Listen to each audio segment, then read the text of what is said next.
Assalamualaikum warahmatullahi wabarakatuh. Selamat pagi anak-anak ibu, semangat pagi untuk kita semua. Alhamdulillah hari ini kita bisa berjumpa kembali dalam mata pelajaran bimbingan dan konseling. Hari ini melanjutkan dari pemberian layanan bimbingan klasikal kita pada minggu sebelumnya.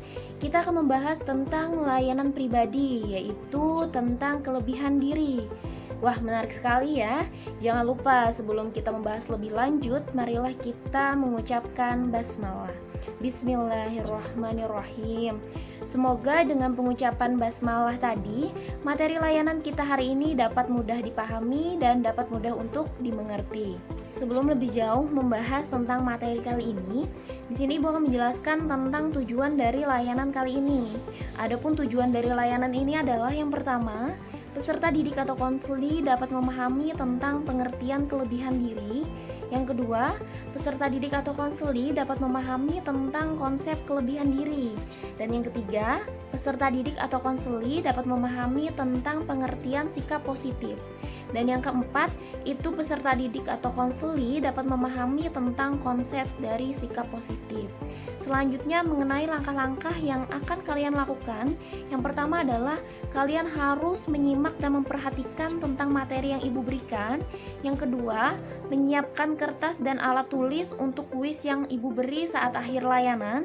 Dan yang ketiga, mengumpulkan tugas sesuai ketentuan dan kesepakatan yang telah disepakati biasanya.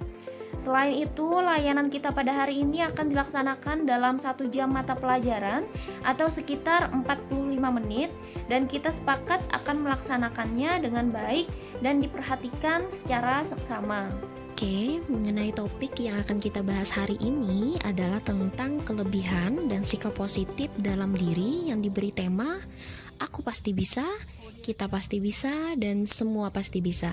Nah, menarik sekali ya anak-anak. Gimana nih anak-anak ibu? Udah siap kan untuk menerima layanan kita kali ini? Kayaknya udah pada gak sabar nih kalau membahas tentang kelebihan pada diri masing-masing. Sebelum kita membahas lebih jauh, nih kita harus tahu dulu apa sih pengertian dari kelebihan diri. Nah, kelebihan diri di sini adalah suatu kemampuan yang menonjol dalam diri seseorang yang bersifat positif tentunya. Ingat ya, yang harus kita garis bawahi di sini adalah sifatnya positif, jangan negatif ya. Nah, tadi kita udah tahu nih pengertian dari kelebihan diri.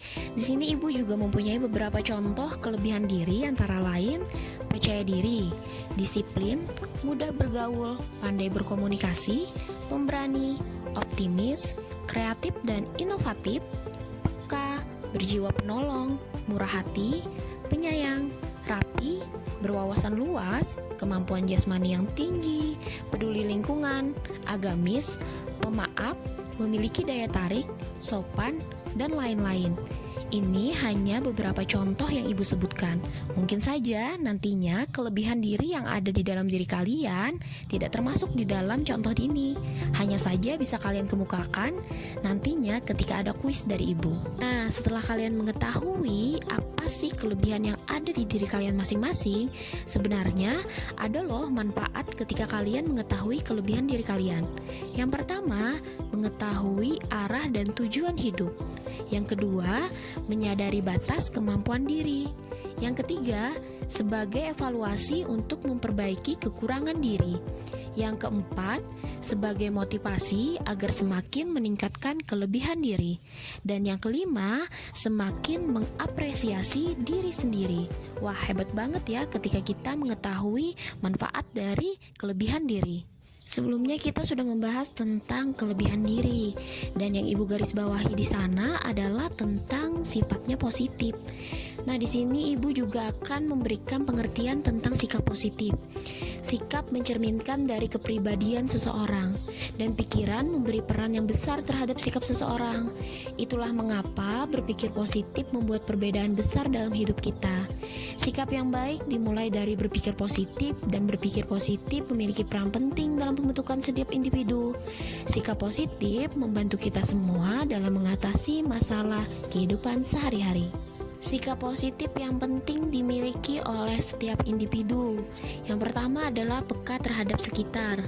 Yang kedua, dengarkan saat orang lain berbicara. Yang ketiga, tanggap dengan keadaan. Keempat, selalu menebar kebaikan. Kelima, murah senyum. Keenam, mengayomi. Ketujuh, membiasakan mengucap tolong, maaf, dan terima kasih. Kedelapan, bersyukur. Dan yang kesembilan, jangan mudah menyerah. Pasti kalian pada bingung nih, gimana sih Bu caranya agar kita selalu berpikiran positif? Nah, di sini Ibu ada beberapa cara agar kita selalu berpikiran positif. Yang pertama, jadilah optimis dan mengharapkan hasil yang baik dalam segala situasi. Yang kedua, cari alasan kalian ya buat tersenyum lebih sering. Yang ketiga, visualisasikan hanya apa yang akan kalian ingin wujudkan. Yang keempat, libatkan diri kalian dalam kegiatan rekreasi yang menyenangkan. Ingat, jangan lupa waktu ya. Selanjutnya yang kelima, baca kutipan-kutipan yang bersifat inspirasi. Yang keenam, ikuti gaya hidup sehat. Olahraga setidaknya 3 kali dalam seminggu. Apalagi kita dalam masa pandemi nih. Rutin dalam olahraga juga membantu sehat jasmani dan rohani. Yang terakhir adalah bergaullah dengan orang yang selalu berpikir positif. Karena ketika kita bergaul dengan orang yang berpikir positif, pikiran kita juga akan termotivasi untuk berpikir positif.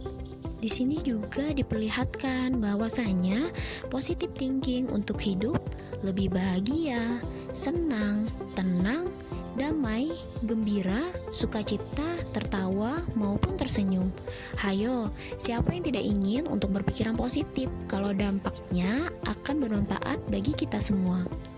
Nah, berbicara tentang kelebihan diri, di sini Ibu mau kasih contoh nih kelebihan diri yang Ibu rasakan yang ada dalam diri Ibu pribadi. Misalkan, percaya diri, mudah bergaul, mampu berkomunikasi di depan umum, peka, berwawasan luas, optimis, rapi dan pemaaf, memiliki daya tarik. Ternyata saat kita mempunyai kelebihan dari diri itu berguna dan bermanfaat loh dalam kehidupan kita sehari-hari. Ibu bakal kasih contoh beberapa kegiatan yang Ibu lakukan karena mempunyai kelebihan diri yang Ibu jelaskan tadi. Kita sudah panjang lebar berbicara tentang kelebihan diri, dan Ibu sudah menjelaskan tentang kelebihan diri yang Ibu rasakan dan Ibu miliki. Di sini Ibu akan kasih contoh tentang perlombaan-perlombaan yang pernah Ibu ikuti karena Ibu memiliki kelebihan diri yang Ibu rasakan. Di sini ada beberapa dokumentasi foto di mana Ibu pernah mengikuti ajang perlombaan debat, bimbingan klasikal, dan lain sebagainya. Ada tayangan foto selanjutnya, karena Ibu mempunyai percaya diri dan mampu berkomunikasi di depan umum, maka Ibu juga pernah diminta menjadi narasumber dalam rangka sosialisasi untuk mewakili forum genre dari Badan Kependudukan dan Keluarga Berencana Nasional Kalimantan Selatan dengan audiens masyarakat di Desa Lokba Intan Dalam.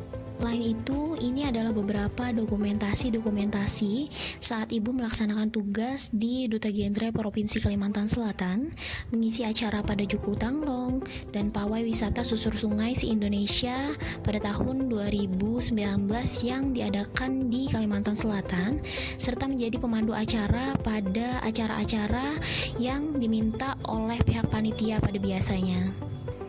Nah, itu tadi sekilas tentang pengalaman Ibu yang bisa kalian jadikan motivasi untuk terus mengembangkan kelebihan diri yang kalian miliki. Selanjutnya, kepada peserta didik yang ingin bertanya, silahkan mengajukan pertanyaan melalui pesan pribadi WhatsApp ataupun grup WhatsApp yang telah kita sepakati seperti biasanya, dan mengerjakan kuis yang akan Ibu beri di akhir tayangan video ini. Semoga materi ini dapat bermanfaat bagi kita semua.